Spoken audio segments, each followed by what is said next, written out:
Modi ko bol do. You see, that is such an open dare. And after such a dare, if they expect that nothing will happen, I mean, they are living in la la land. We are going to respond and respond in a manner that will hurt. We will hit you with all that we have so that you bleed. We will inflict pain and punishment of an order that will deter you from such terrorist adventurism. I was deeply pained by this attack. You know, it was heart-wrenching to see the girls cry. They just married 6 days and husband is shot up in front of her eyes. They came with body cameras to record the killing of Hindus, record it for their vicarious satisfaction and pleasure. Is a nuclear war provoked by Pakistan at our doorsteps? And this I am addressing to General Asim Munir. Aapki shaharat, your jugular vein is not Jammu and Kashmir, that is propaganda crap. Your jugular vein is your economy. The Pakistani economy is on the brink of collapse. Pakistan may not split into 15 different countries, but it can certainly split into 5. Which are the 5 parts? Baluchistan, Sindhu Desh, Khyber Pakhtunkhwa, West Punjab, Sairi. All eyes on Pehelgam, 22nd April 2025. The deadliest attack on innocent civilians on Indian soil in years. Today on the Sangam project, I'm honored to sit down with one of India's most decorated war heroes, General G.D. Bakshi. He has served in the 1971 Indo-Pak war as well as the Kargil war. Today, we talk about a lot of important issues on our minds. Geopolitical world powers with hidden agendas behind the attack. What was the role of the Pakistani army in the attack? Was it an intelligence failure from our end? And most importantly, the biggest question we all are thinking, will India go to war? So dive in. Thank you, General Bakshi. Thank you so much for having me over and giving your time. And we are, of course, going to be deep diving into the Pehelgam attack and the way forward for India. God bless you, Bache. Thank you, sir. Sir, so I want to start this conversation by asking you ki, in the recent 15 years, the major terrorist attacks that have happened are, of course, 26/11, then Pulwama, more recently the Balakot strikes. But why is the Pehelgam attack different from the attacks that preceded it? You know, it's for the first time that we have seen, even in J&K, there have been so many terrorist attacks, and I spent the bulk of my time there fighting. But somehow the tourists were never targeted. Yes. Because the tourists are a source of livelihood for the Kashmiri population. Yes. Especially the poorer population. They are the one who look forward to the muleteers, the ponywalas, Hanji. the shikarawalas, so they stand to gain the most when more tourists come. So even the terrorists were avoiding such an attack. This time it was very pointedly on the tourists in full season flow. And then the next part of it was the communal rant. Asim Munir, he had virtually declared a civilizational war against India. He was talking of Huntington-esque, clash of the Hindu and Muslim civilization, and how we were so different, the twain shall never meet, etc., etc. And then he was, he called Pakistan Riyasat-e-Madina 2.0, trying to sort of, claim some kind of a caliphate in South Asia, and he is the head, and within 7 days of his erratic diatribe on the comes the communal attack. Yes. What is different is आप चुन के पूछ रहे हैं कि आप हिंदू हैं, कलमा पढ़ो, take off your trousers, do this, do that. I mean, it was a communal attack. It was designed to raise communal, kick off communal riots in India. Correct. We're gonna get people so angry. Yes. And of course the people are angry. I've never seen people so angry as before. And the coverage of the media was very intensive. The coverage of the media of the aftermath of this dastardly attack was very, very intensive. That day was my 22nd April is my marriage anniversary. Oh, really? So we were out, Okay. we were wanting to go out and with my children, grandchildren, family, extended family, and celebrate. And suddenly we put the TV on, and Yes. it hit you in the face. It hits you. I fought in 71 war. I fought in I fought in Punjab, I fought in Kargil, I fought in Kishtwar for 3 years. Then I fought in Rajouri and Poonch for another 2 years almost. And I have sort of seen so much of death and dying and bloodshed. I've had to hold the hands of people as they were dying. I've seen my boys, shot up with artillery shells, the intestines spilling out, and the man pulling it back. I've seen some horrific scene. But I don't know why. I was deeply pained by this attack. It was heart-wrenching to see the girls crying. So it boils my blood. Our girls are not safe. I mean, they just married 6 days, and her husband is shot up in front of her eyes. On her honeymoon. There are on her honeymoon, man. I mean, 6 days into the marriage, and she's a widow, and she's clutching the dead body, and the other poor girl who was so piteously wailing, please help me, please call this, please call the police, while the husband has bled to death. So how long will our girls have to suffer like this? I mean, Yes. the question that we have to ask is how much more? How long? How long? We have to put an end to it. We have to. Even if it means a bloody war, so be it. Sir, but our Honorable Prime Minister Modi has shown very strong resolve, and he said that, and we are going to identify, track, and punish every terrorist and their backers. So, but what does this actually mean? What are the options India actually has to execute this and give a crushing blow to terrorism? The Prime Minister has been unequivocal about the need to respond to Pakistan in a very befitting manner, right? The Indian government has adopted a whole of the government approach, wherein we have put diplomatic pressure, we have ratcheted up to economic war pressure by holding in abeyance the Indus water treaty, and which will really hurt Pakistan. May not hurt immediately because certain measures have to be taken to increase dams, to dam the flow, to increase pondage, to have tunnels to divert the water. So some infrastructural actions are already in place. Dulhasti and Baglayar and the other projects, to which Pakistan was objecting previously. Yes. We have now dispensed with the objection. So the whole of the government approach involves diplomatic pressure, economic pressure, and now what we are, next step is kinetic military pressure. Yes. The 29th of April, the Prime Minister called the Raksha Mantri, the NSA, the Chief of Defence Staff, the 3 service chiefs. Yes. And he gave a free hand to the service chiefs to choose the targets, to choose their timing, to choose their methods. A free hand, which is a very welcome thing, and a very I am heartened by one particular thing that I have noticed as a military professional, as a military veteran. Always in our past wars, whether 65, 71, Kargil, a very direct interface used to come in between the political leadership and the military leadership. Yes. Otherwise, they used to deal through the bureaucracy and through the ministry and all that, Yeah. and hardly get a chance to meet the Prime Minister face to face. But now, in this war, the difference is, for the first time, we are seeing the 3 service chiefs sitting one-to-one with the Prime Minister and giving out their options and analyzing the matrix of response options, etc.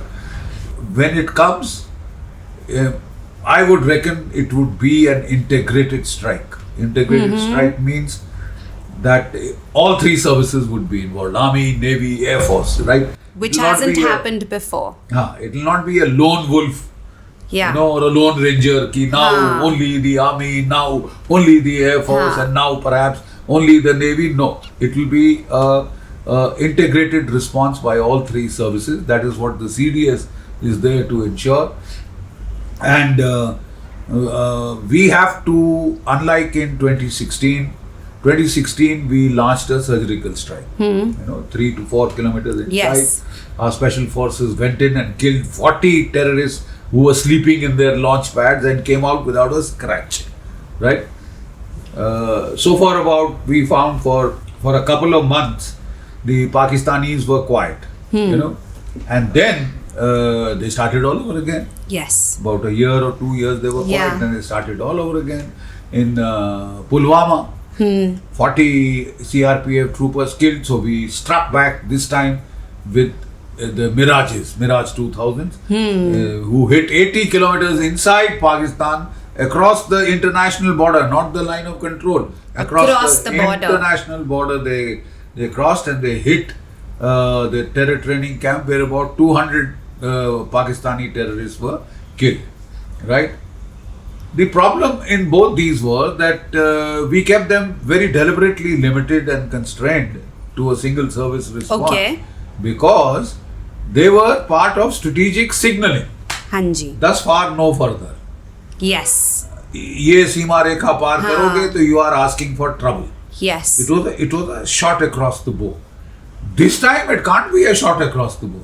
It can't be. It has to be deterrence by punishment. We have to punish Pakistan adequately by imposing costs and consequences for what has so far been a low cost, no cost war. He is using those cartoon networks. He picks them up from the slums of Lahore, Karachi and elsewhere. There are people, families of 12, 15. The parents can't feed their kids, so they send them to the madrasas. So where they are brainwashed and then they are recruited. They mean nothing to Pakistan. They're using the Pakistani locals. Terrorists, and it means very little. Pakistan doesn't care. The army is using the locals for their advantage. The army is using the locals to do their dirty work. Yes. And getting them killed, and it doesn't give a damn about their own people. About those people who have died, their damned families. It's least concern. So now we have to see that Pakistan pays a price. Yes. So far we were focusing on killing the terrorists. And last time too we went to the extent of saying, it's not you, we are going for the terrorists. Why? Who is the real culprit? The Pakistan army, the Pakistani ISI, they are the real culprit. Yes. And they are the ones who should be hit. You keep killing terrorists, it's of no use to, actually very little use to man or beast. Yeah. It is just that you are cutting the grass. You see, but more grass will keep growing. Now you have to terminate the weeds. You have to, like if from across the neighbor's yard, the dead leaves keep flying into your lawn. So you can keep sweeping your lawn one. But if that problem doesn't stop, you can go and cut that tree. I love that, sir. It's time to cut the tree and take strong action. Sir, I want to specifically touch a little bit about the Indus Water Treaty and what are the repercussions for Pakistan. Look, the simple fact is that this is an unprecedented step, right? Yes. Let's not forget that. 65 war, 71 war, Kargil war, nobody abrogated the Indus Water Treaty. Nobody touched it. Yes. The water continued to flow even though blood was flowing, even though we were having wars, fierce wars at that. But this time, I think the government has said it was the last straw that broke the camel's back. They said enough is enough, and they have abrogated the treaty. Now there are certain logistical problems in the implementation. Okay. In the sense that if you're going to stop the waters to Pakistan, you cannot stop them completely, but definitely you can reduce the flow, you can increase the flow at inconvenient times, right? So, but for that, a number of activities have to be done. The dams have to be raised, created, pondage has to be created, tunnels for diversion of waters have to be made. So, it will take some time before the effects are felt downstream, right? And therefore, the thing is, since everybody wants instant retribution, there is a kind of a feeling that, this is too little, too late. Yes. It's not too little, it's quite a major step. It's quite a major step, and when it starts biting, it will really bite. To the extent that there was that Lieutenant General Ahmad Kidwai of the Pakistan's, SPD, Strategic Plans Division, who deals with nuclear weapons. And he had spelt out red lines, nuclear red lines for Pakistan, These red lines are hogwash because they are just meant to announce to the world. But the simple fact is that one of the red lines, one was the space red line, that if they come in so deep, we will go nuclear. One was the attrition red line, that if so much of equipment is destroyed, and then the one was the stoppage of water was a nuclear flashpoint red line. Oh, that has been crossed. I don't see the bombs. I don't see the bombs coming, So the simple fact is, it's easy to yak. And that you can cover separately in the nuclear question, but it is easy to yak about we will use nuclear weapon. It is very difficult to do. You see, Russia has over 5,600 nuclear warheads, and with the biggest mega tonnage on the earth, more than the United States and Europe put together. They've been fighting for the last 3.5 years. How many bombs have you seen falling on Karachi, on Kyiv, or on Europe, or on any of these targets in Ukraine? Even Russia has refrained because they are rational state actors. Whenever there's any chance of a response in kind, mutual assured destruction, nobody wants to get destroyed.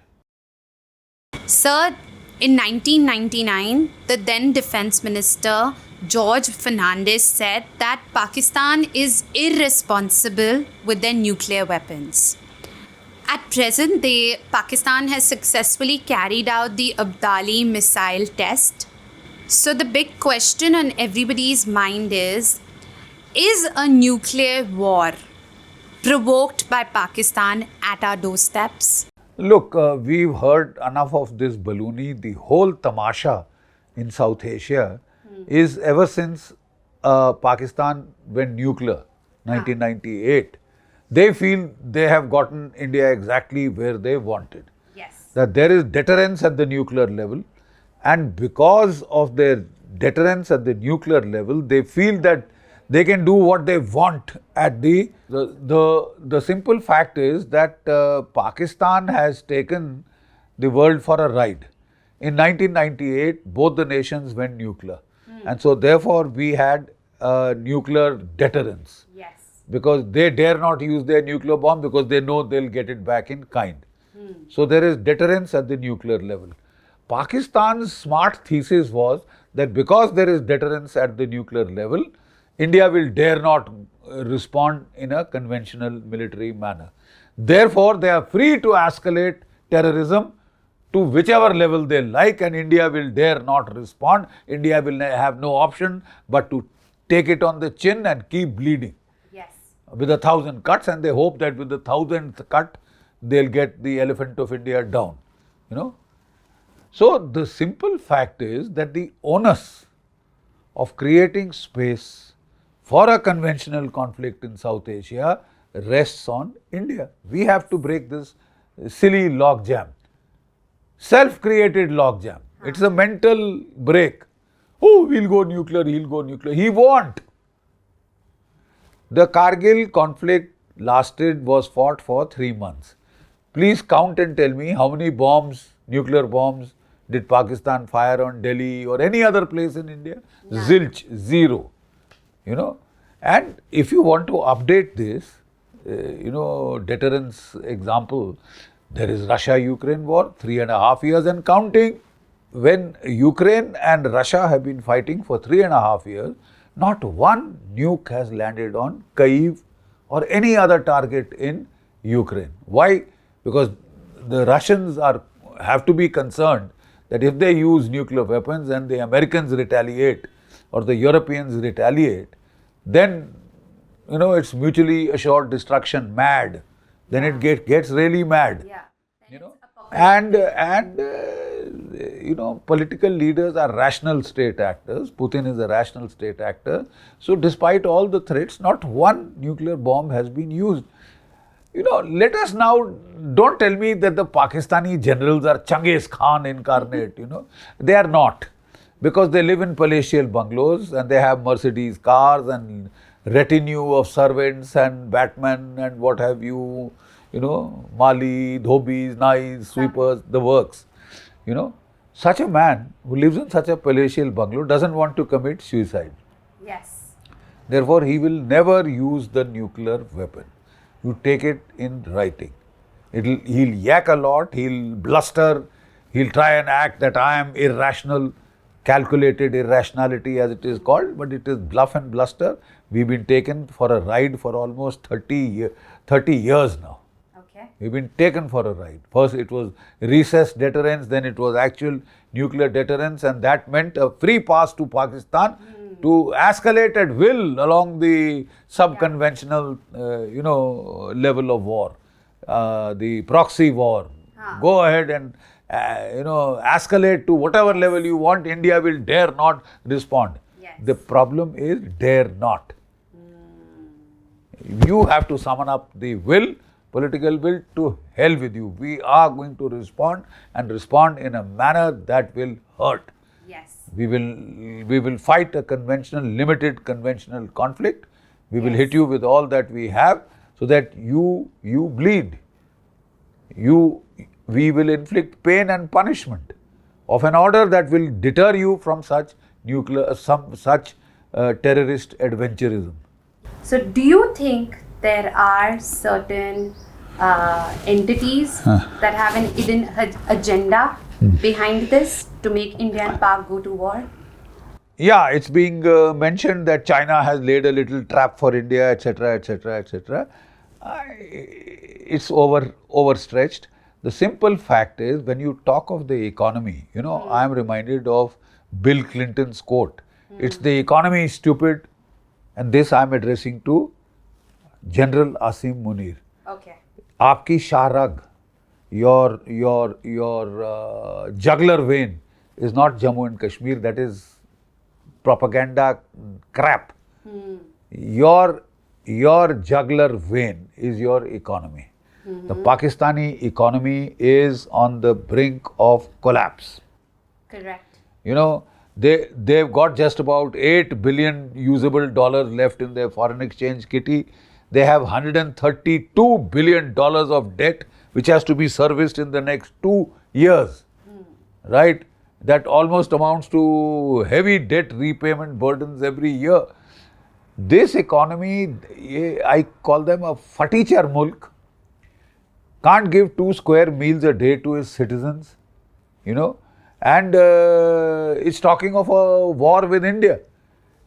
Look, even a limited war for 2 weeks or more can bring the Pakistani economy to collapse. It will flush it down the tube of history. You see, what is the way to destroy a nuclear armed state? How do you splinter a nuclear armed state? The answer is, it has been done in history with the Soviet Union in 1990. And how was that done? They collapsed the Soviet economy. Yes. The Soviet economy was a single product economy then, that only petrol and gas was their exports. So the Americans put pressure on Saudi Arabia to put the prices of oil in free fall, right? The prices of oil in free fall from $30 a barrel to $10 a barrel from 1996, and just a few months in 1989, etc. And the Soviet economy collapsed. Yes. And the Soviet Union split into 15 different countries. Now, Pakistan may not split into 15 different countries, but it can certainly split into 5. Which are the 5 parts? Baluchistan, Okay. Sindhu Desh, Khyber Pakhtunkhwa, West Punjab, Sirikya. 5. These are the existing fault lines in Pakistan, and should there be an economic collapse, which can be engineered by a military conflict. When you fight a conventional war with a country the size and power matrix of India, then you will suffer a number of, fighter jets, F-16s and JF-17s shot out of the skies. You will suffer a number of tank casualties, artillery guns destroyed, ammunition destroyed, men killed, wounded. Those are economic costs. Yes. And how will Pakistan rebuild? Because Pakistan army will say, I don't care whether the people of Pakistan are getting even 1 square meal a day. Yes. I want this toy, I want that toy got destroyed, that toy got destroyed. I want it day before yesterday. Right? And in the bargain, जो $8 billion से क्या खरीदेगा? क्या sir नोचेंगे अपना वो? You see, they will get flushed down the tube of history. We just have to inflict that level of damage and pain that will cause the Pakistani economy to collapse. We can take a lot of other steps, like the textile industry is their main export. It is the main export also of Bangladesh. Yes. These two jihadi powers now. So we can destroy their textile trade by competing. Make sure that we tweak our policies, so that we become competitive in exports and beat them to it and destroy their market for ready-made garments, cotton garments, this, that, and this economy will be kicked down the cliff. They will be kicked down the cliff. So a war at this stage will have severe repercussions. It will have some effect on our economy, slow us down for a while, but very small while. India is getting to be a $5 trillion economy. It is getting to be the 3rd largest economy in the world. The problem is not our economy that our people keep scaring us with. It is the Pakistan economy. It is the economy stupid. Yes. Do that, hit that, and Pakistan is gone. And that is the only way to tackle a nuclear armed power from historical precedent. Hitting Pakistan's economy, sir, that is thought-provoking and a great strategy.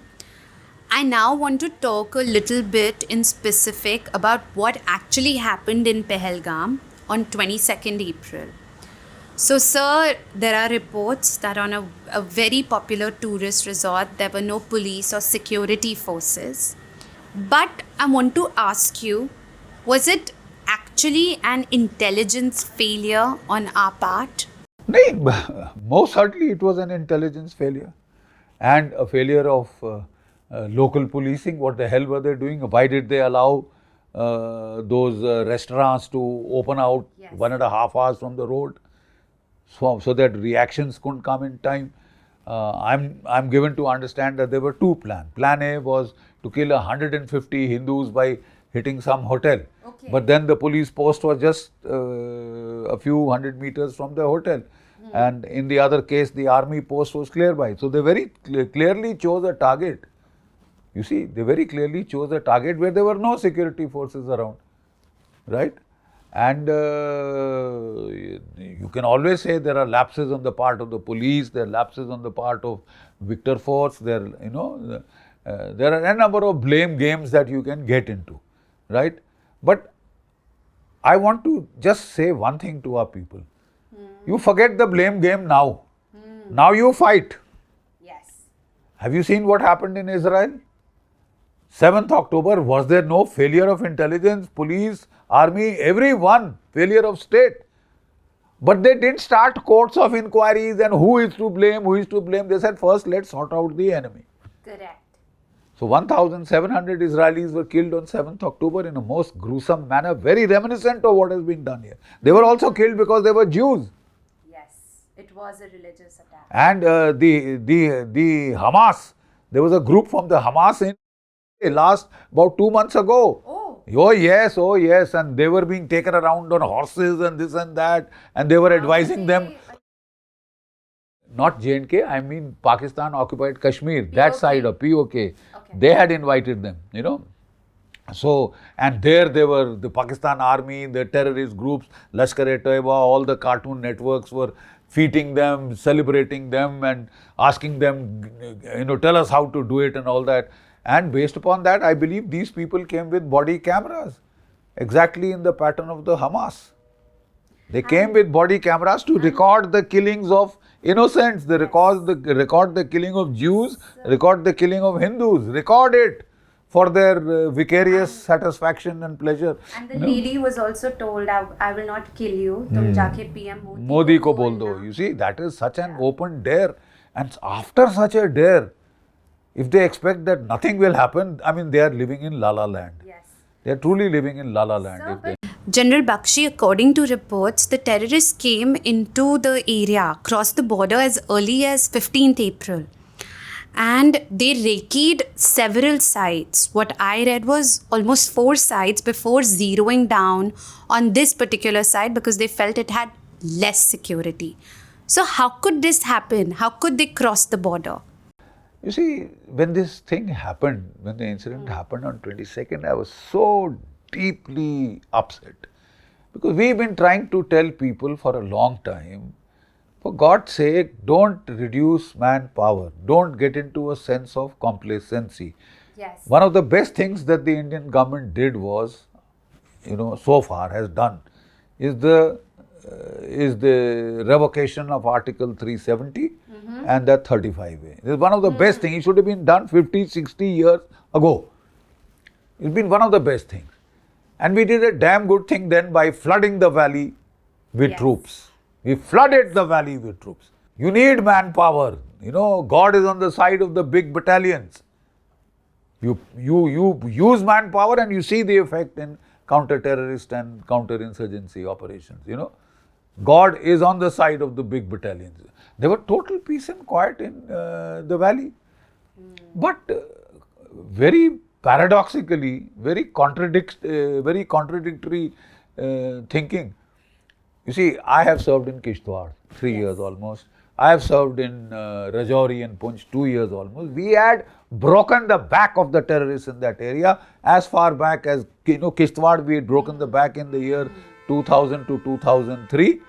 And in Rajouri Punch, I was there from 2004 to 2005 and we had broken the bloody back of the terrorists. Nothing happened after we left. For 10 years, there was peace and quiet. So 10 years, there was peace and quiet. They said, why do we need this army? हटा दी. ये army क्या जरूरत है? आपने वहां से उठाया, uniform force भेज दिया लद्दाख, चलिए ठीक है, that was still some good use. Now you started saying, start cutting manpower, it's a waste of money. The army is the biggest waste of money. I mean, give us a break, yeah. Give us a break. Do you know in COVID they cut the army by 60,000, every year 60,000 boys retire. They stopped recruitment for 3 years. Okay. 60,000 boys retired every year, 16 to 3 is 1,80,000. Oh, okay. Do you know that your army has been cut by 1,80,000? It's a crime. Yeah. Because you emptied the area south of the Pir Panjal. Rajouri, Punch, you took away, there were no troops there. Kathua, there was no troop. Riyasi, there were no troops. Then Kishtwar, Doda, in this area, you diluted the troop densities. You opened windows for the enemy to exploit. Yes. And he did. 2023 onwards, he started hitting in these areas. There was no grid, there was no CI grid, no intelligence grid. Everything had been taken off. La la la, peaceful, sab kuch, theek ho gaya. Imagine we are in this thing. I mean, you are Alice in Wonderland. You itna acha kaam kiya valley mein, and you opened the windows rest of the way by cutting the army. I thought it was a tragic decision, and we have paid for it. We have paid for it. I'm sure it will get rectified now. Yes. But the simple fact is, this is the root cause of the problem there. Yes. You're doing so well, and you shoot yourself in the foot. Yes. So, we had Director General Police Dilbagh saying he was doing a damn good job there. Anyway, I won't get into personalities now. But the fact of the matter is, yes, there have been huge, faux pas. right? But so were there huge faux pas on 7th October. Correct. But the whole nation of Israel did not start getting into a crying mode. Batao, kiski galti, kahan galti, what were you doing, where was the glass of water when you were raising it into your hand? Wo blame game, we are very fond of blame games. You see, look at the way the Israelis responded. They said, वो बाद में कर लेंगे, पहले तो जरा इनको sort out करें. Blame game you can do once you have fought the war, you have taught a lesson, then we can sit down to see what lessons can be learnt. And that will be a good exercise. That is a needed exercise. Sir, this feels like an isolated attack. Sir, from the outside, this feels like an isolated attack on innocent civilians. But the cause behind it was deeper. The agenda of the terrorists was to destabilize the Kashmir economy, especially tourism, which was thriving since the past few years. And also to dissuade Indians from other states to travel to Kashmir. In a way, almost isolating Kashmir. So now on social media, a lot of Bollywood celebrities, other influential people are coming out and saying, Kashmir jao. Still go to Kashmir. So in your opinion, is it safe to visit? My opinion is let's plug all the gaps. Let's plug all the gaps and yes, keep it going. Tourism should keep going. We should not get into a funk, and there are adequate troops in the valley, and every year before Amarnath Yatra, in my time, we used to super saturate the area, carry out combing operations in Pehelgam, hills above Pehelgam, hills above Dras. These are the two mounting bases of the Yatra. And make sure that not a fly can flutter its wings. Yes. Right? This happened 22nd April. By that time, the combing operation should have started. I can't understand why they have been delayed. But anyway, all that we'll go into later. But the simple fact is that you can do all the prophylactic defensive measures. If you give a free hand to the enemy by not doing anything to him in his base areas. Yeah. You see, then once or twice, he has to succeed only once or twice in a year to create a tamasha for you, a media spectacle of you. Okay? So, let's not be reactive, let's be proactive. Let's not be defensive, let's get offensive. And that is what we are saying. But should the tourists go back, especially the ones who had planned their vacation to Kashmir? Is it safe for them to go now? I'm sure by now everybody has learnt his lesson, and I'm sure the troop densities have been increased there. And I think it will be quite safe to go back. These are not very large groups. Yes. These are not very large groups. But, in my view, I would reckon that I would first focus outside. I can easily protect everything by just flooding the area with troops, super saturating the area with troops, and not a chidiya par nahi maregi. But at this stage, I would like to fight outside. I would like to fight outside, so I might give a little low emphasis onto tourism and all that right now, because I have a job to do. The military has a job to do. The armed forces have a job to do. Of course, the police, CRPF, BSF, etc., they can manage. They have been managing in the past also, because we super saturate that area with troops. Just flood it with troops. That is the answer. Okay. But यहाँ पे there is a new school of thought कि manpower काटो. अरे, you must be nuts. Manpower काटो means you got 1.4 billion population. 50% are below the age of 26. You have to create jobs, not cut jobs. Yes, absolutely. So we were doing very well. We had adequate coverage. अब आपने 1,80,000 काट दो तो कहीं ना कहीं तो गैप आप क्रिएट कर रहे हो ना. So plug that gap as fast as possible, and you can go on back to normalcy. Sir, it is very clear that this attack was carried out on religious grounds, and the agenda was to create communal riots across the country. But it is so heartwarming to see that they failed in their mission, and all communities across the country have united in their grief. Also, what is so interesting is that Taliban, which is a self-proclaimed Islamist organization, has condemned the attack. So my question to you is, can Kashmir ever be a valley of peace? Of course it was. It was a valley of peace till Pakistan decided, General Ziaul Haq decided to fight a war of 1,000 cuts. And like I said, we have to break that log jam.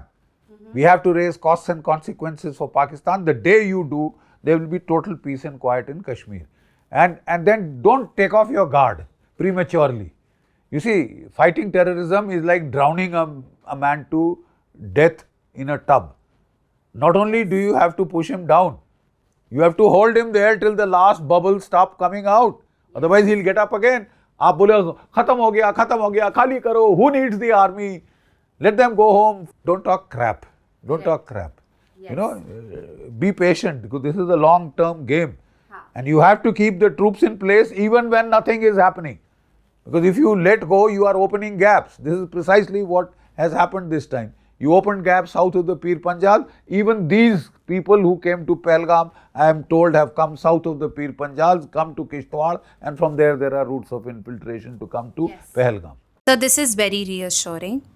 I always end the Sangam project by asking my guest a big question. So my big question for you, because you are such a valiant, decorated soldier, I want to ask you, what does honor and duty mean to you? Honor and duty means the country comes first, always and every time. Jai Bharat, Jai Hind. Thank you कि आप मेरे साथ end तक रहे. I hope you liked this episode. Please do like, share and subscribe. What do you think about the Indo-Pak tensions and the Pehelgam terror attack? Do share your thoughts in the comments below.